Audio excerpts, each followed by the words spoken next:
Hiya, I'm Gory Guttersnipe, and I'd like to welcome you to the Gory Guttersnipe Show. To indicate that this is the beginning of the show, this happens.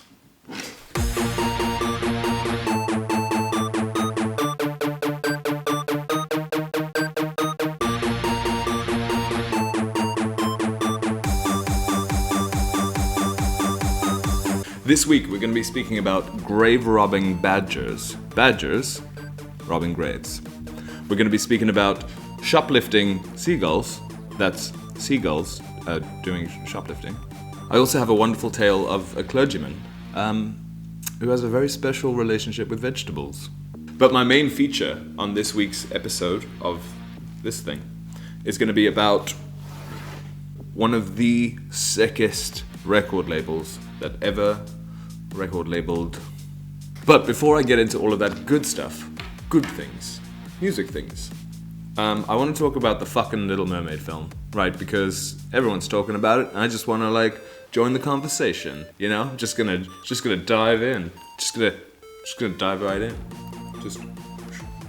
So Disney went and casted this extremely talented and very beautiful actress in the role, and just based on that fact alone, everyone is really pissed off.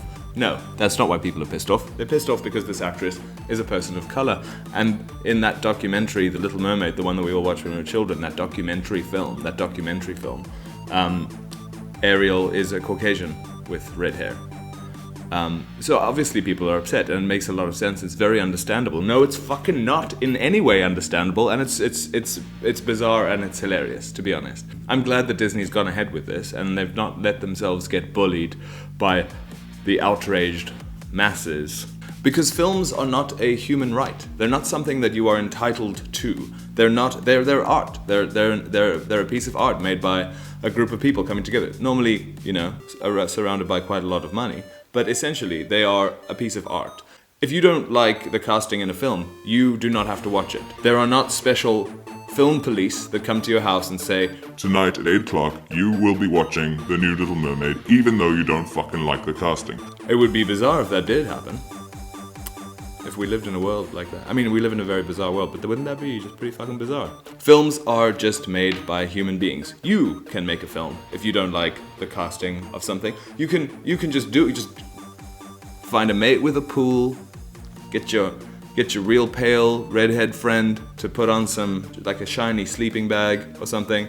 Fucking film that shit on your phone. Bam. The Little Mermaid.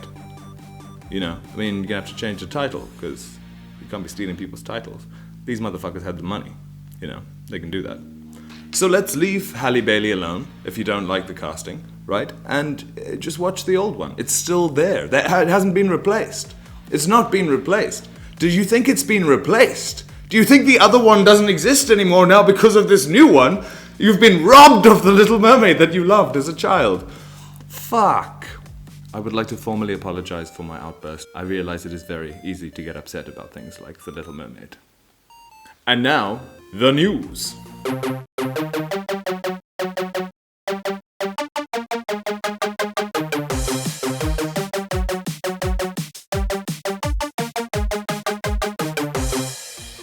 So first up on the news, this is a banger. Vicar hospitalized with potato up his bum. A vicar claims a potato got stuck up his bottom after he fell onto the vegetable while hanging curtains in the nude. Like you do.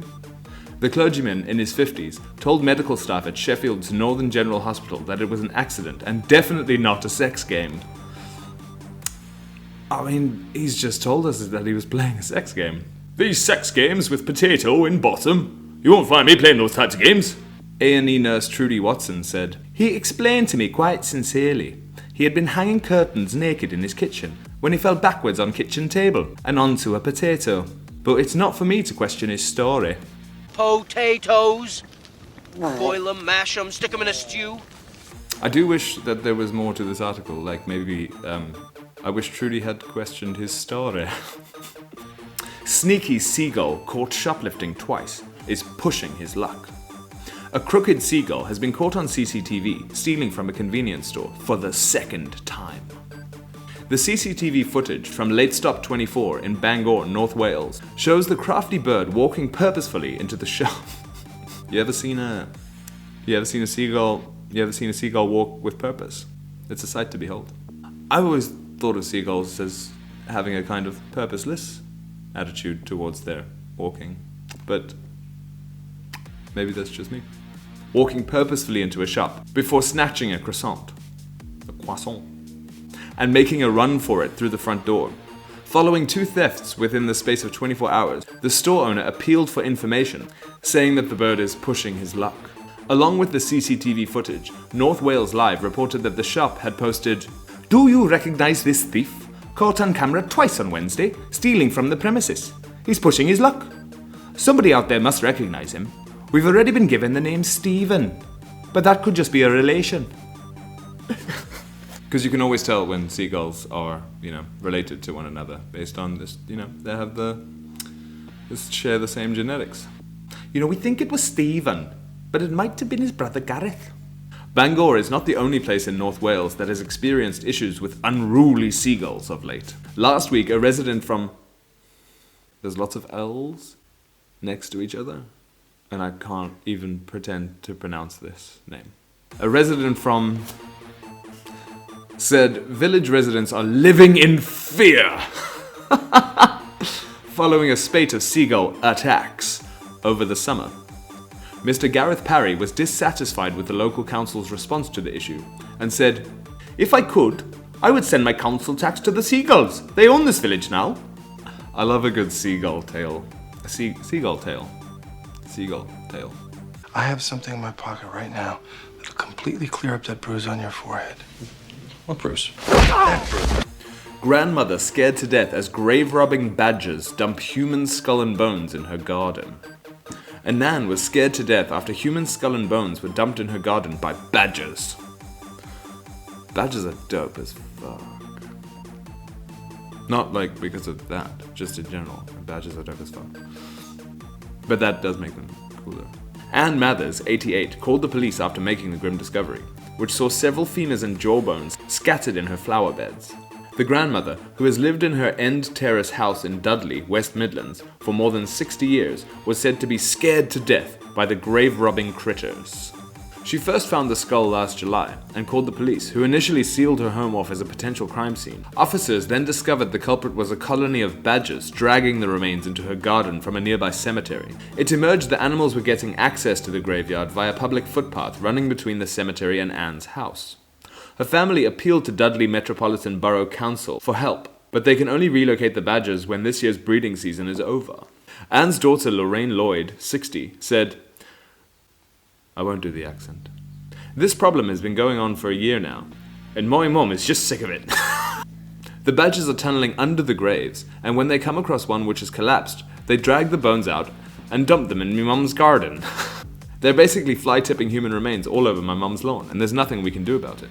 Those badgers. Get off my land! Anne, whose home backs onto the graveyard at Providence Baptist Church, first noticed bones being left outside her home last year. Lorraine, a civil servant, added, "I was on holiday when my mum called me up in hysterics, saying she'd found a human skull in the bushes. I didn't know what on earth was going on, but when I went over I couldn't believe my eyes. We called the police and they sealed it off as a crime scene.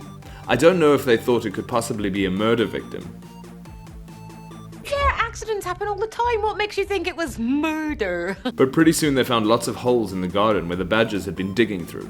Lorraine, who has 3 children and lives near mum in Dudley, said her mum has found numerous bones over the last 12 months. She said, "Behind my mum's house is a gully, and then it's the graveyard. One night she came down and found 7 badgers on her lawn." 7 badgers. She just wants the badgers gone, but apparently the council can't move them until breeding season is over. It may be very distressing for people if they found their relatives' remains were being dug up.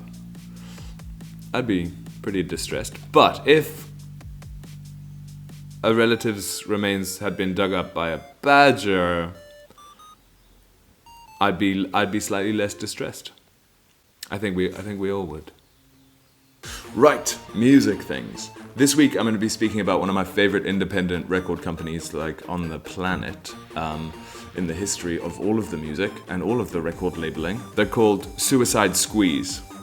The label was founded in 1996 by a young human man named David Dickinson in Seattle, Washington. There's not a lot of information online about him, but from what I gather, he was working in a pizza joint, and then as his first kind of foray into the world of music business stuff, he put out a 7-inch of his wife's band, 746 Hero, which is just such a rad way for a story like that to start, you know?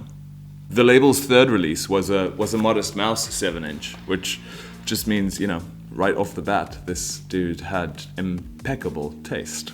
In an interview with TheStranger.com, David said, Isaac Brock, the singer, guitar player, lyricist of Modest Mouse, used to come into Hot Lips, the pizzeria I worked at, and he'd be selling these dial-a song cassettes. He was basically just going through the dumpsters behind the Muzak office, pulling out the discarded tapes and selling them. Fuck, I love Isaac. So yeah, Isaac Brock used to like crash on this dude's couch in the 90s. As a fan of both of their work, that's just such fucking rad information to learn. I'm not entirely sure when I came across Suicide Squeeze as being aware of them as a label. I think it was when LA Witch dropped their first LP in like 2017.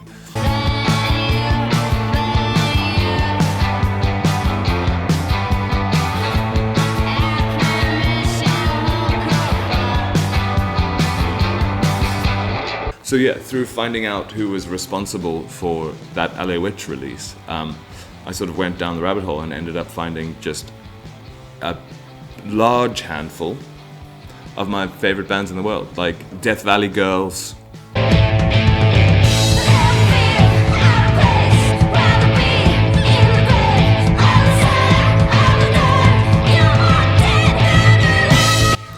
the Coat Hangers,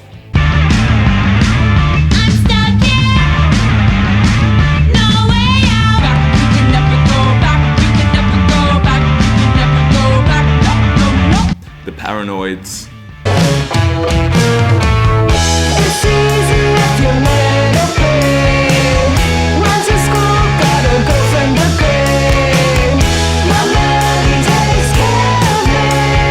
I'll definitely be featuring some of those bands in future episodes. But in the meantime, go and check out Suicide Squeeze's, like, you know, their YouTube channel and their website and stuff. Basically, David Dickinson, you've done the Lord's work, you and your label. And yeah, please do keep signing fucking brilliant bands and giving them to us, like, you know, into our ear holes. We really appreciate it. So that's it for the third episode of the Gory Guttersnipe Show. Thank you guys so much for watching. And cheers to everyone that's been supporting the channel and just like helping this thing grow and move forward and sharing and whatnot, sharing on your social medias. Please do that. Do give it a share on your social media if you enjoyed the show. And give us a tag as well. Yeah, we see these things and we really appreciate it. When I say we all the time, I mean me and my producer, Bex Nicholas. If you'd like to help support the channel even further, you can hit us up on Patreon. There's a couple of tiers there where you can, there's an option for us to have a bit of a chat, even, if you'd like. And if you'd like to just drop us a once-off donation, you know, to help this thing grow, you know, we want to start having guests on, and we want to, yeah, turn this thing into something bigger than what it is at the moment. And your money can help us do that. So give it to us. And then we can, you know, get a new mic stand and perhaps another microphone. And yeah, don't forget to like and subscribe and drop a comment in the comment section. All the comments really help these things grow as well, you know. And yeah, we just really want to hear what you think. It's just nice. It's nice to hear from you. And with that, we will see you next week. Yeah, be kind to each other.